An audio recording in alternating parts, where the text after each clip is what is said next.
Nós vamos hoje conversar sobre um pouco do que a nossa irmã nos falou na leitura, né? A erva, a espiga e o grão. Assim somos nós, né? Nós nascemos como espíritos praticamente ignorantes, sem nada saber, tal qual uma criancinha, necessitando de que alguém nos cuide, alguém nos oriente, para começarmos a dar então os primeiros passos. Com o tempo, nós vamos aprendendo, né? Qual é a melhor forma de andar, qual é o melhor calçado a calçar, porque às vezes o caminho não é muito fácil, ele pode ser escorregadio por causa da lama ou do gelo, né? Ele pode ser pedregoso, ele pode ser escorregadio ou arenoso também, muito duro, enfim. E para isso, para nossa andança nessa vida, a gente precisa ver quais são os calçados que nós vamos escolher para nossa caminhada e qual não nos servem. Porque não é tudo que vai nos auxiliar, né? Tentem subir, escalar algumas pedras, uma montanha, um montinho de chinelo de dedo. É horrível, né? Porque escorrega e a gente tem que segurar ainda o chinelo com os dedos. Então, ele não é algo que a gente deva usar nessa caminhada. Mas estamos falando do que nós somos, que é espírito. E o espírito, na verdade, né, a nossa essência, não necessita de um calçado. Então, eu estou falando bobagem. Mas, quando nós falamos em calçado, é lógico que é uma questão de metáfora, né? É um exemplo. Porque para que nós, enquanto espírito, cresçamos, alcancemos as alturas das nossas montanhas, que são o domínio das nossas imperfeições, para que nos tornemos espíritos mais evoluídos, de mais luz, com mais amor e recebendo então ainda muito mais amor, nós também precisamos escolher quais as sandálias nós não queremos vestir. E nós temos, na parte terceira, no capítulo 8, que fala sobre a lei do progresso de O Livro dos Espíritos, nós temos na questão 789, que pergunta sobre o progresso, um comentário de Allan Kardec que diz assim: a humanidade progride por meio dos indivíduos que pouco a pouco se melhoram e instruem. Quando estes preponderam pelo número, tomam a dianteira e arrastam os outros. De tempos a tempos, surgem ao seio dela homens de gênio que lhe dão um impulso. Vêm depois, como instrumentos de Deus, os que têm autoridade e, em alguns anos, fazem-na adiantar-se de muitos séculos. Então, o que eles estão querendo nos dizer, né? Que quanto mais nós nos importarmos com o bem, com o amor, E quanto mais formos, mais o planeta se transforma em amor. Estamos todos sempre aguardando, né? Quem nunca ouviu falar que a Terra vai mudar, vai ser um planeta de provas, planeta de provas e expiações, vai passar por um planeta de regeneração, que significa um planeta que vai ser melhor de viver, que vai ter menos coisas negativas e vai se equilibrar muito mais com o bem. E aí alguns de vocês podem me dizer assim, em primeiro lugar, que sei lá se eu vou estar viva nesse planeta de regeneração. Bom, você pode não estar viva dessa vivência, mas tomara que, se preciso for, venha para cá viver nesse planeta de regeneração. E o que eu posso fazer para isso? Para voltar para um planeta de regeneração e não ter que ir para o planeta de provas ou continuar em um planeta de provas e expiações. Escolher as sandálias certas para essa caminhada.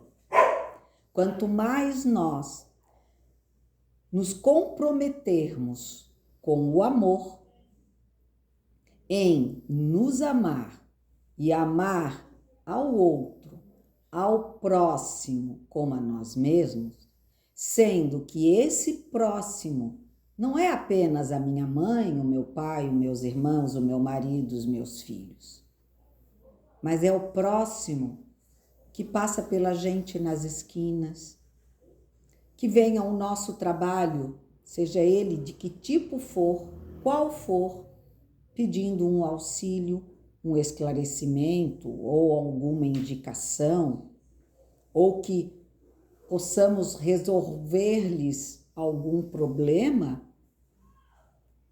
Esse é o nosso próximo. Esse é aquele que a gente deve chegar e olhar e atender amando. E atender amando não é fazendo coraçãozinho. Isso aqui pode até expressar que eu gosto muito de vocês, que vocês aqui estão no meu coração. Porém, se eu não tiver palavras de amor, ditas com amor, de nada adianta. Mas como é que eu vou falar palavra de amor para uma pessoa que eu nem conheço, que só veio no meu serviço para comprar um pacote de bala? Você vai dizer com amor: boa tarde, bom dia, o que deseja? Um pacote de bala. Pois não. Muito obrigada. Vá com Deus. Tenha um excelente dia. Isso é única e simplesmente amar. Amar sem precisar proferir a palavra amor. Amar sem precisar usar de símbolos.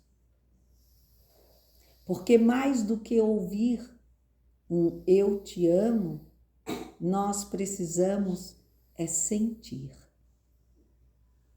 Então, esse já é o primeiro grande salto para as nossas escolhas. Quem não quer crescer? Quem não quer poder ser um espírito mais evoluído, poder receber muito mais amor, poder doar muito mais amor? Todos nós. Mas muitas das vezes, nós não percebemos que o que nos afasta dessa dimensão em que poderemos, sim, e todos iremos em algum momento, mas tomara que possa ser mais breve do que imaginamos, viver num planeta melhor, é através de pensamentos que muitas vezes norteiam as nossas mentes, os nossos sentimentos e que nós não percebemos. E por isso, às vezes, ainda nutrimos sentimentos de uma certa melancolia, para não falar tristeza absoluta.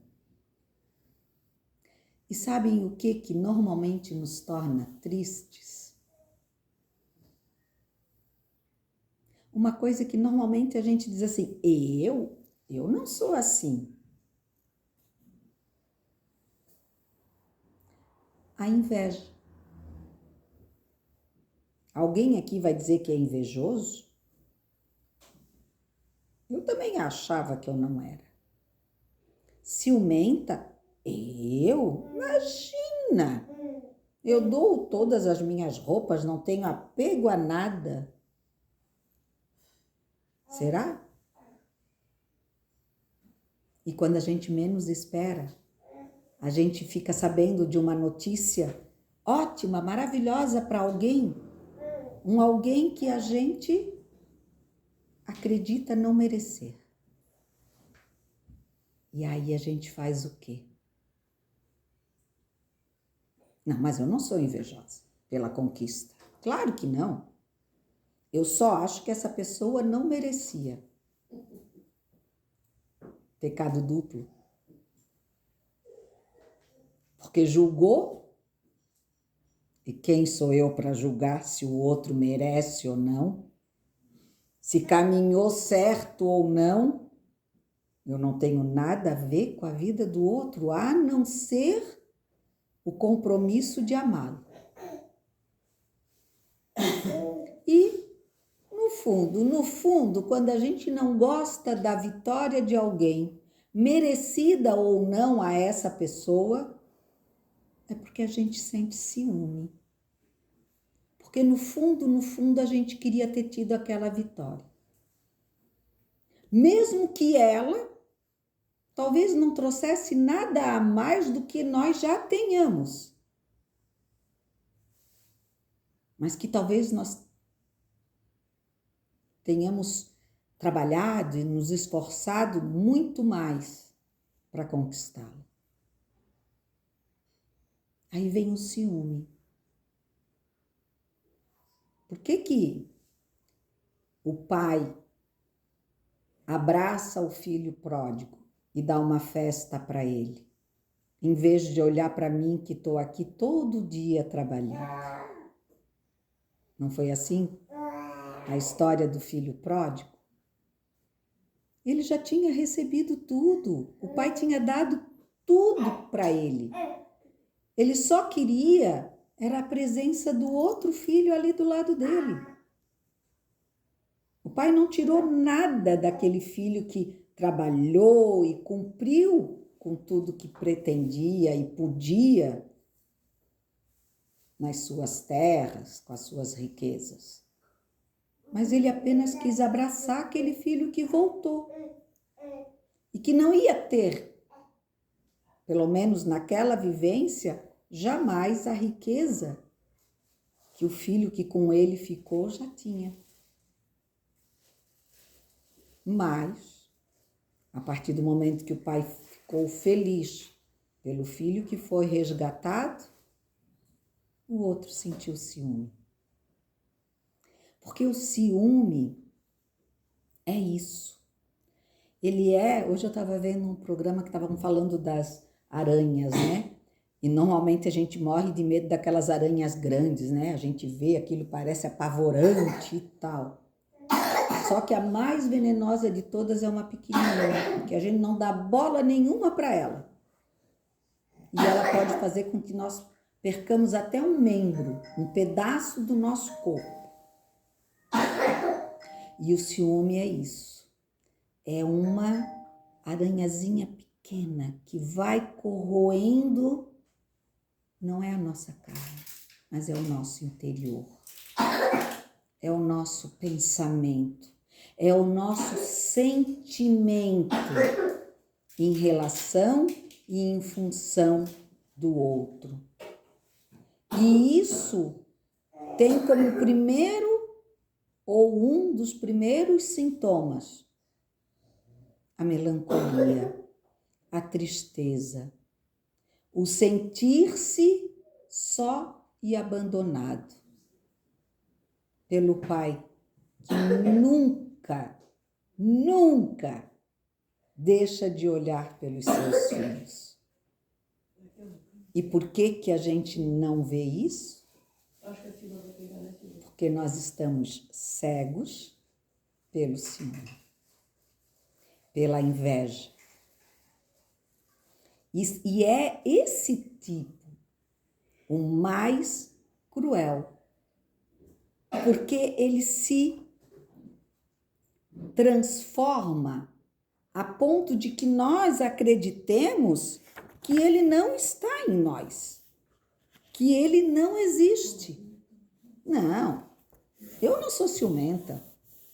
Não, eu não tenho inveja de ninguém. Eu sou uma pessoa tão normal, mas normal todos somos. Cada um com seus defeitos, com as suas diferenças, mas somos normais. Não é assim? Quando eu falei das sandálias, era isso que eu me referia.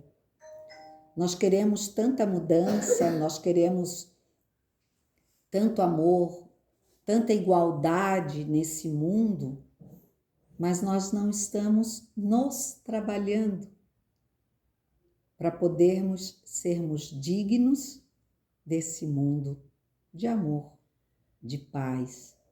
Porque amar verdadeiramente é um exercício diário de não desejar o que não me pertence, de ser feliz pelo que eu tenho e não pelo que eu ainda não tenho.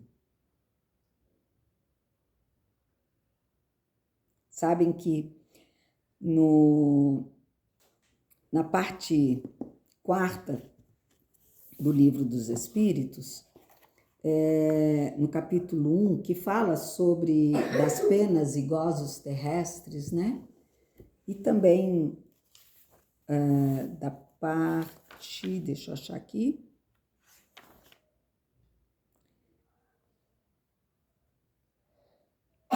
das perdas. Não, estou no lugar errado, gente, peraí, deixa eu me achar aqui, é aqui mesmo, da 932. É que eu deixei passar aqui a folha sem querer, né? Nós temos justamente uma chamada pelos espíritos sobre essa questão.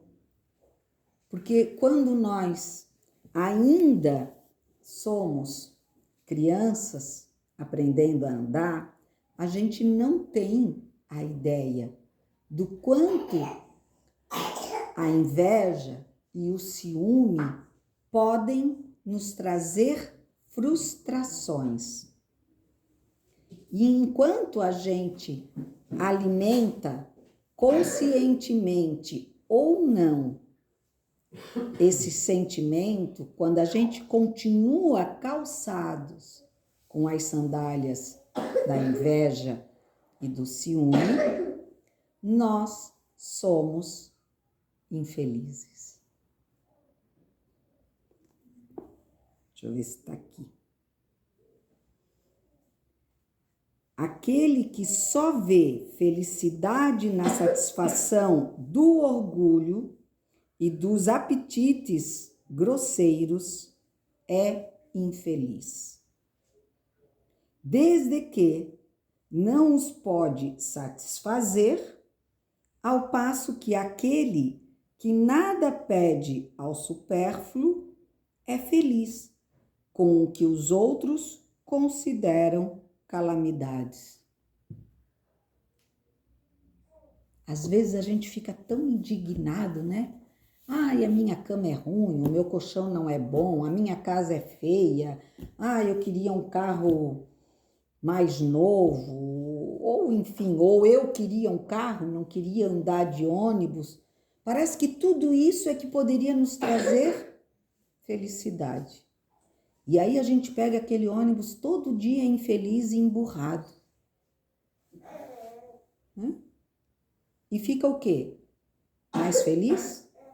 Não, mais triste.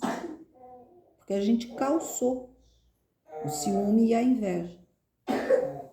Agora, se a gente entra no ônibus e pensa, eu vou trabalhar, eu estou indo estudar, mas eu vou me formar, e eu vou trabalhar, e eu vou comprar ainda um carrinho. Se a gente olha pela janela do ônibus e fica pensando, um dia eu vou estar ali. A gente chega. A gente chega. Tudo é passageiro. E tudo é passageiro, só dura menos o motorista e o cobrador. O cobrador é a nossa consciência. O motorista é o nosso pai. Porque ele nos leva aonde nós quisermos. Porque ele nos dá o livre-arbítrio. Mas que a nossa consciência cobra. E quando a gente deseja aquilo que a gente não tem, até porque aquilo não é nada perante a vivência do amor, da alegria, da família, dos amigos, daqueles com quem convivemos. Não tem nada que nos possa trazer maior alegria e até uma sensação de felicidade do que isso. Você pode morar na maior cobertura de qualquer cidade do mundo. Se você estiver sozinho, você não vai dividi-la com ninguém. Você não vai ter para quem mostrar o que tem. E vai estar vivendo igual a quem mora em qualquer outro lugar que tenha uma TV e fica olhando para ela. Ou pelo menos um livro. Porque mesmo que alguém possa ter 1000 livros ou 5 TVs, ele não vai conseguir olhar as 5 de uma mesma vez e nem ler os 1000 de uma vez.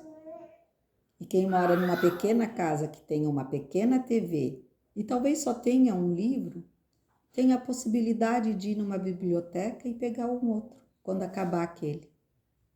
Mudou alguma coisa? Nada. Sozinho estão os dois no mesmo lugar. Quer dizer, na mesma posição e em lugares extremamente diferentes. Se nós formos... Hoje a gente usa o Rio Grande do Sul como exemplo, mas nós... que somos assim jovens há mais tempo, lembramos até do pessoal de Tubarão, quantos vieram aqui para Florianópolis, porque em Tubarão também houve uma grande enchente nos anos 70 e pouco, né? 1974. 74. E muitos perderam tudo.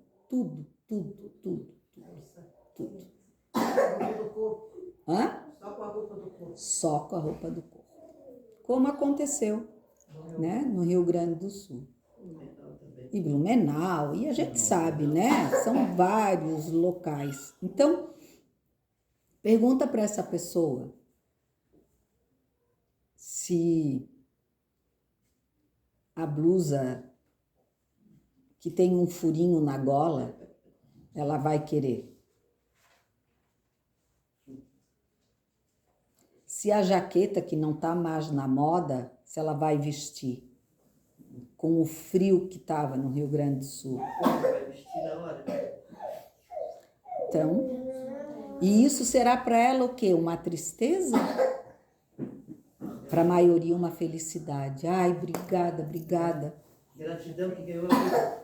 Pela blusa, por aquela jaqueta velha de 1900 e antigamente, mas que lhe aqueceu o corpo, que não tinha mais com o que se cobrir. Então, a gente tem que compreender as minúcias, as pequenas coisas da nossa vida. Por mais que às vezes a gente se sinta um pouco esquecido, um pouco abandonado, paremos. E ao invés de reclamar, peçamos orientação, peçamos perdão pelo nosso ciúme, pela nossa inveja que ainda está em nós e que nós ainda a deixamos se manifestar. E que com o tempo, quanto mais nós nos propormos a compreender a necessidade de estarmos vivendo exatamente o que estamos, aonde estamos, com quem estamos, a nossa vida será aonde estamos, com quem estamos e como estamos, muito mais feliz. Porque nós estaremos vivenciando o que o Mestre Jesus nos ensinou. Que Deus não deixa que caia um só fio dos nossos cabelos, sem que Ele esteja consciente que se Ele deu alimento aos pássaros, se Ele deu cor às flores, o que Ele não faz por nós? Tudo. Basta que realmente comecemos a escolher as sandálias da nossa caminhada. O que eu vou calçar hoje? Um sapato que me caia bem e que eu possa andar firme, determinada ou determinado em amar antes de falar, em agir depois de ponderar, ou me deixar levar por simples impulso, que normalmente é movido pelas sandálias do ciúme e da inveja.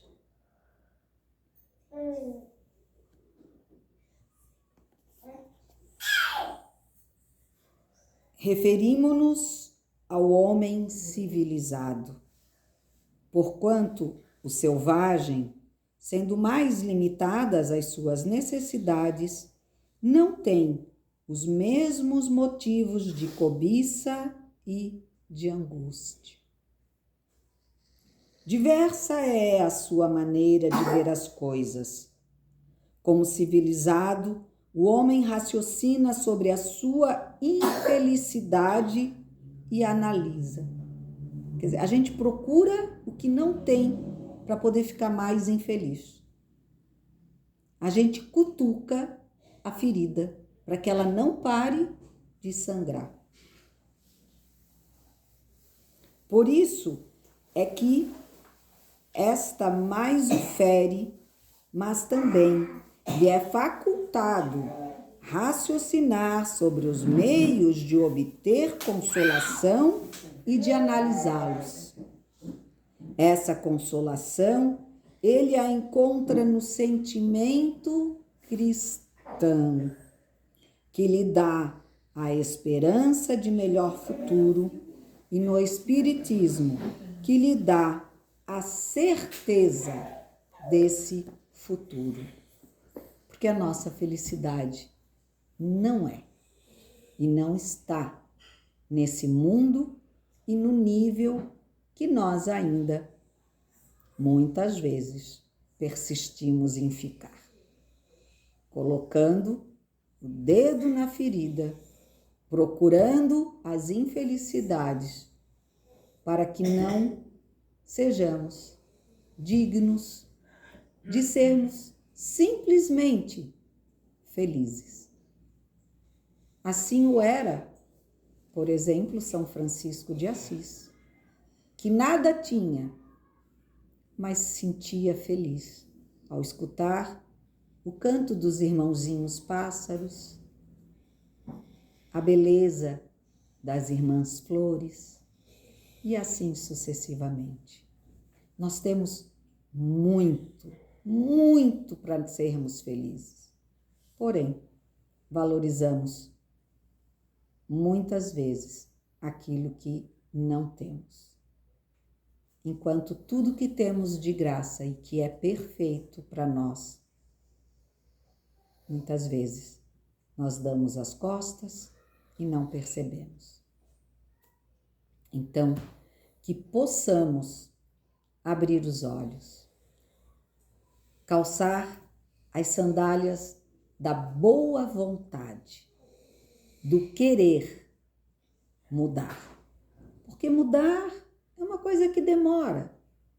Uma pedra bruta não se torna um lindo brilhante do dia para a noite. Por isso, nós temos que ter paciência com cada um de nós e nos deixarmos que o tempo faça o seu trabalho para que, com a nossa vontade e o nosso esforço, deixemos de ser apenas uma pedra bruta para alcançarmos. E alcançaremos, cada um a seu tempo, um brilhante perfeito. Obrigada a todos. Que Paulo de Tarso nos anime com toda a sua força e fé como exemplo dessas boas escolhas. Obrigada. Nós agradecemos a sua